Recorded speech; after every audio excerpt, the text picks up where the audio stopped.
I'm live. This is Dr. Deborah. Well, if you know the song Elenor Rigby, you either are a Beatles fan or a Ray Charles fan, or your parents were Beatles fans or Ray Charles fans, or you are a boomer. I I say in the introduction of description of what I'm talking about today that I was listening to Ray Charles this past Father's Day, not realizing that I chose that song, that album, all of those songs, because my daddy really liked Ray Charles, and one of his favorites was Yesterday.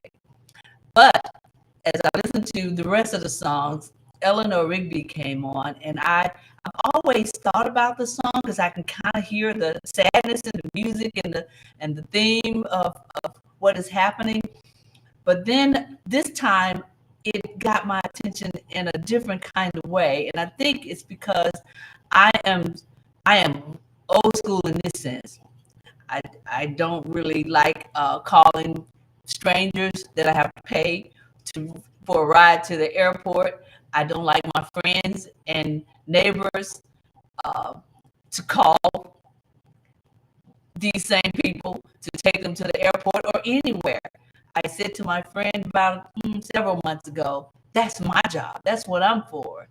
I grew up in a time when people that you knew took you where you needed to go and would not take money for it. And the only time they may have taken money, is because they needed it for gas or for something else. But for the most part, people were just kind, neighborly, accommodating, I just say serving because you were in their family or you were in their circle of friends. But when I listen to Eleanor Rigby and I think about Father McKenzie, these people were in the world by themselves and nobody seemed to know or care.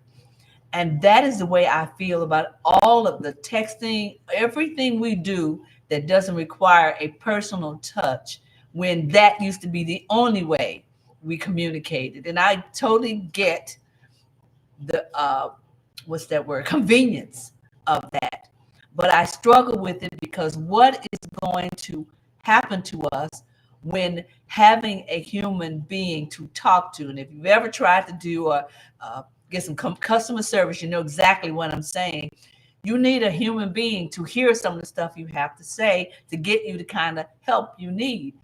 I think that applies to everything. And if enough of us don't insist that our people that are in our lives touch us and that we touch them, we might be headed for a Eleanor Rigby, Father McKenzie existence. And I, for one, don't want that for myself, and I really don't want that for us. But just like so many other things in our world, things are not going to change unless we invite change. And that doesn't mean write to your congressman and all of the other political things we do for change, so to speak. It is just people doing what they need to do to show. I say it's the verb of love. Show somebody by your actions what is going on in your heart for them. Because even when you say kind and gracious and whole lot of other descriptors of great behavior, it all comes back to that.